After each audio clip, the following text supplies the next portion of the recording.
Believing in yourself is not a fragile hope, but a settled reality that shakes the way you move, speak, and receive the world. Because the first act of healing in pain, depression, or struggle is to realign your inner story with the truth that you are more than your circumstances. When belief becomes deeper than a wish and steadier than a mood, it begins to rewire how you live each moment, and that rewiring is what turns small, uncertain steps into a life of steady, sacred progress. This is not about false promises or quick fixes. It is about remembering and reclaiming the identity that has always been yours, even when your mind is clouded and your heart feels heavy, because the divine self is present beneath the pain and ready to be known again. Imagine for a moment waking up with no memory, told a single line about who you were before the darkness took your past, and then watching your body and mind rearrange themselves to match that news. If you were told you had been a warrior trained to face danger, your posture would change, your breathing would alter, and your very presence would adopt discipline and readiness. If you were told you had been a quiet teacher of music, your hands might remember the gentle precision of practice, your patience and calm would return, and your voice would take on a softer rhythm. The content of that story, once it is believed, becomes the architecture of action. This is the simple and profound truth. Identity precedes behavior, and the belief that you are something shapes the way you behave until that behavior becomes the truth you live. When life is pressed down on you and depression or loss has narrowed your horizon, it is easy to accept a diminished self-concept as if it were an accurate report. You may hear the voice that says you are small, broken, undeserving, or irrelevant. These words are loud because they are repeated in exhaustion and fear, but they do not originate from your divine center. They come from a moment, a wound, a season, and they can be replaced by another voice that remembers your larger nature. To remember is not to deny pain. It is to hold pain in one hand and the knowledge of your dignity in the other, and to refuse to let suffering write the final chapter of your life. Belief is not merely a mental assent. It is an embodied posture that changes the wiring of the brain. When you introduce your mind to a new belief and then act from it consistently, neural pathways form and strengthen, and what once felt impossible becomes habitual. This is why the smallest actions taken in faith can have enormous cumulative effects. If you begin to stand a little taller, to speak to yourself with steadier sentences, to take one small, disciplined step each day toward what matters, your inner wiring will begin to follow the shape of that practice. In time, your actions will no longer feel like efforts against yourself, but like the natural expression of a life that has remembered who it is. Pain and depression often show up as paralysis. Decisions are heavy, energy is scarce, and the mind finds reasons to avoid even the things it once loved. In those moments, the work is not to pretend the weight is not real, but to choose a tiny, sacred action that acknowledges the pain and honors the life beneath it. This might be a single breath taken with intention, a sentence spoken aloud that names your value, a brief walk outside to feel sunlight on your face, or a short ritual that reorients you to the present. These are not grand moves. They are small acts that create a margin for belief to return. Overwhelm those small moments with persistent, faithful action, and you will discover that the negative thoughts do not disappear by themselves, but they lose their absolute authority over your life. The great who ever rose from intense struggle were not people who never felt fear or doubt. They were people who learned to steward their thoughts in the moment they weakened. This is where real power lies, not in the absence of doubt, but in the refusal to live there. When negative thoughts arrive, name them, accept them as passing weather, and then respond with decisive, positive action. The action can be as simple as showing up for one more minute than you did yesterday. Trust in yourself grows when you repeatedly choose to act better than what your fear tells you, and that trust compounds into a renewed self-concept that is not easily shaken by circumstance. Here is the truth most people overlook. Belief must be practiced with precision and patience. It is not enough to say, "I believe," once and wait for life to rearrange itself. Belief is a repeated choice to behave in a new way until the behavior ceases to be a choice and becomes the expression of identity. If you want to be courageous in the face of pain, practice courage in small, steady ways. If you want to be gentle with yourself while depressed, Practice gentleness in tiny daily rituals. Doing the opposite of what your low mood demands does not mean denying your experience. It means refusing to let your present condition define the totality of your existence. When you feel your effort slipping, examine where your thoughts go in that moment, because your thinking determines whether you are pulled into obligation or lifted toward opportunity. If you frame a task as something you must do and resent, your energy will shrink and your heart will harden. If you frame the same task as a rare chance to align with your deeper purpose, your energy will rise and your actions will carry meaning. The people who endure heartbreak and still move forward do not see their days as burdens. They see them as opportunities to practice faith, to show up to the life they are creating. Every morning you have a choice: to see duty or opportunity, to be moved by fear or stirred by possibility. Choose the latter and watch how your effort rises. Belief also reshapes how you speak. When you believe you are a source of light and purpose, your voice gains conviction, your sentences are simpler, and your presence becomes more convincing to yourself and to others. A person who doubts will speak like someone trying to persuade, softening phrases, hedging claims, and shrinking the energy. A person who believes will speak with clarity and calm, because the interior reality is already settled. Practice speaking to yourself as if you are who you are becoming. Allow your words to carry the weight of the identity you claim, and let your actions follow. This inner work is not selfish, it is service. When you recover a healthy self-concept and act from it, you bring greater clarity, patience, and love into the world. Your struggle becomes part of a larger story that helps others find courage in their own battles.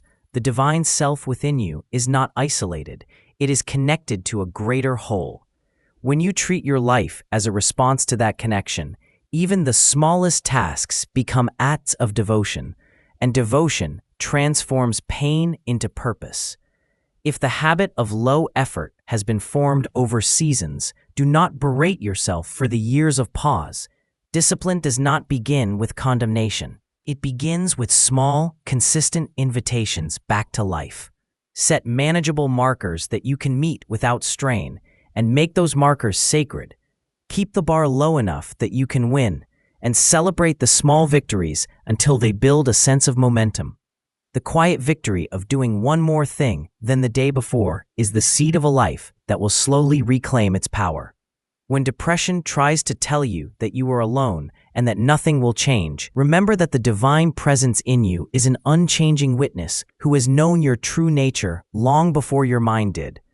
That witness does not minimize your pain. It offers steadiness. Learn to orient toward that witness by using entrance rituals, small, repeatable acts that anchor you to the knowledge that you are not the sum of your suffering. These acts might be a brief prayer, a moment of breath, a note to yourself about one thing you are thankful for, or a deliberate posture that signals to your nervous system that you are choosing presence. Rituals are not magic. They are repeatable technologies that convert belief into bodily experience. You will be tempted to wait for mood to change before you act, but waiting is the enemy of becoming. Instead, act into your belief and allow mood to follow. This is not a denial of legitimate grief or need for rest. It is a disciplined refusal to let temporary states author your identity. Begin with what is possible, then allow possibility to widen. Act like the person who loves and endures, and in time you will find you have become that person. There will be days when the voice of doubt returns louder than before, and that is to be expected. On those days, reduce the complexity of your tasks so the friction of living is minimal, and then choose one clear, generous action that meets your inner life with care. Generosity toward yourself is not indulgence. It is the recognition that the divine self deserves tender, consistent attention even when your capacity feels low. When you practice generosity with yourself, you model to your heart what it means to be held, and those models become the scaffolding for renewed confidence. Another truth that often surprises people is how much posture and breath shape mood. When you change your physical frame, you change the chemical landscape of the brain. Standing with an open chest, breathing slowly and deeply, and allowing your jaw to relax, sends a signal of safety to your nervous system. These simple somatic shifts remind your body that you are capable of steadiness even when your thoughts are noisy. Practice returning to the body as an ally, not as a battleground, and use brief somatic checks to reset when the day grows heavy. Believing in yourself in times of pain also means choosing your company carefully, because the people around you help either fortify or erode the story you tell about yourself. Seek those who reflect your better self back to you, who speak truth with tenderness, and who encourage steady action or empty platitudes. If you cannot find such people right now, be the voice you need to hear. Speak back into your life with a steadier sentence. Maintain a small circle of rituals and supports that remind you daily of the continuity between who you were, who you are, and who you are becoming. It is also important to remember that belief does not require you to pretend to be unaffected. Rather, it asks you to hold two truths at once, that you are in pain and that you are a being of inherent worth and purpose. This double holding is the posture of mature faith, and it creates room for honest sorrow and steady hope to coexist. When you learn to carry both realities, you stop forcing yourself into quick recoveries and instead move through grief with integrity, allowing healing to be gradual, real, and durable. Part of reclaiming belief is changing the language you use about failure and setbacks. Instead of treating every fall as a verdict on your identity, view it as data, as necessary feedback on the path you are taking. Failure is not a measure of your worth. It is information about technique, timing, or perspective. When you treat setbacks as lessons and not as labels, you preserve the inner soil in which growth can continue. This mindset shift does not make failure pleasant, but it does make it fertile. A central practice for the person who wants to believe in themselves despite suffering is to rehearse the future in small, credible ways today. This means performing the next version of yourself in tiny acts that are believable and replicable. If you want to be kind, do one small kind thing even when you do not feel it.